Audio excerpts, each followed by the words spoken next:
Turning now to politics, major changes, as you know, in the new Congress, with Kevin McCarthy now at the helm, and a second batch of classified documents found in the office of the President Biden that he used after leaving the Obama administration. Here to break it all down for us, as is every Thursday, Caroline Heldman, professor of critical theory and social justice at Occidental College. Happy New Year, Caroline. Thanks for being with us. Good morning, Giselle. It's wonderful to see you.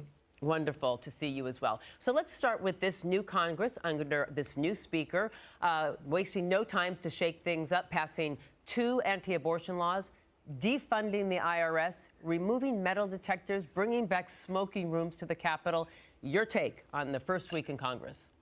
Smoking rooms. So I think what's clear from this batch of legislation is that the extreme wing of the Republican Party will be driving a lot of legislation, and most of it is symbolic, right? It's not going anywhere because the Senate and the White House still belong to Democrats in terms of a majority. So what we're going to see is a flurry of bills that will be on the extreme side for the Republican Party, and Kevin McCarthy really has to figure out how much that side or that wing of his party will be defining the agenda for Republicans. He's going to want to rein that in. How are moderates responding?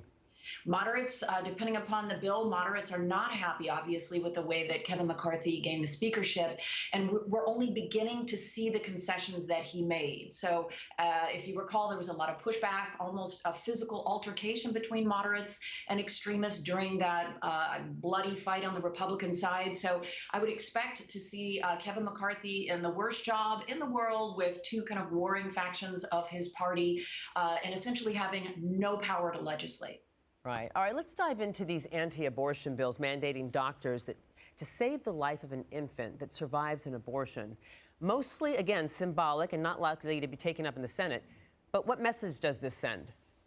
Well, it's already illegal, so this is very much a symbolic piece of legislation. But Giselle, I think it signals that the Republican Party remains out of step with American public opinion. 85% of Americans want abortion in at least some cases. And so the overturn of Roe v. Wade was wildly unpopular. The Senate or the House Republicans are now showing that they are as out of step with the American public as the Supreme Court.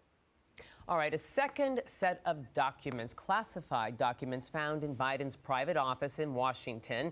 Republicans are screaming it's a double standard and calling for another special counsel to investigate.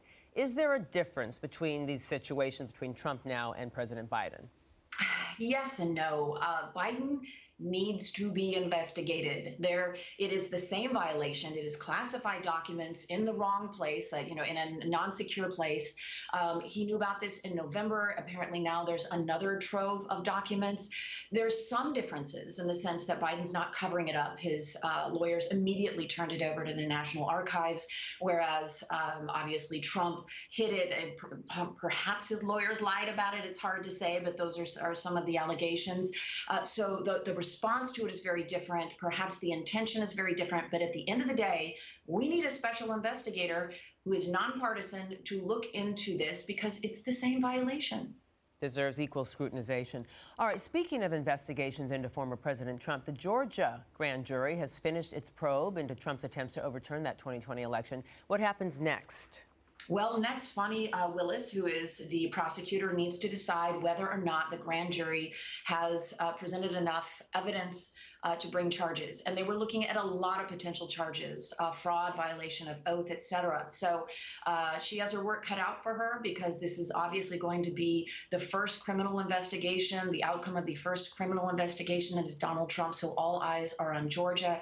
There's also one more step, which is that on the 24th, a judge will determine whether or not the grand jury materials will be made public. So DA Willis has to figure out whether or not, I assume she's going to push back against that, but whether or not she is going to make her decision before the documents are possibly made public. So there's mounting calls also from both sides of the aisle for newly elected New York Congressman George Santos to resign over all those lies he told about his resume. McCarthy says this is up to voters to decide and not him. How bad for the party?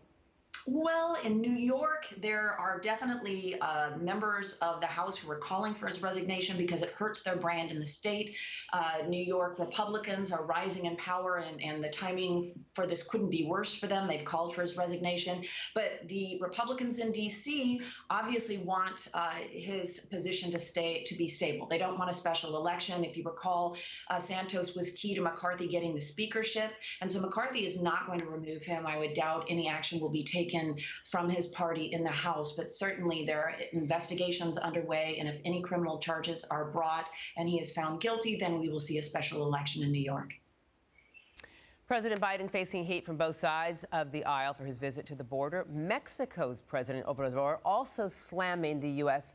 for our treatment of the migrants.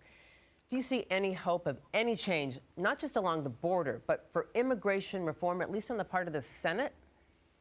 Giselle, hopefully the Senate will come up with something that addresses this issue. I'm happy to say it's clear the Biden administration is now at least acknowledging that the border, that we have a crisis at the border. Of course, we're not getting Democrats and Republicans to agree on this, and I think that's because there's been a 15-year campaign in very extreme conservative media to essentially use racism to drive a wedge so that we cannot achieve good policy on this issue. Biden is embracing some very liberal aspects where he's increasing the number of migrants from certain countries, and the very conservative aspects where he's still engaging in high rates of deportation. So everyone is mad at Biden. Racism, I think, is fundamentally preventing us from moving forward on this. And House Republicans will absolutely stand in the way of any immigration reform for the next 2 years. Yeah, and even calling for the impeachment of Mayorkas. We'll see where that leads. All right, before I let you go, I have to ask you about Orange County Congresswoman Katie Porter taking some heat for announcing she's running for Dianne Feinstein's Senate seat. Oakland Congresswoman Barbara Lee also reportedly throwing her hat in the ring. Too soon or appropriate? Well, it's a little bad form, but it's very smart strategically. Katie Porter, now we're talking about her. She's going to get all this free press.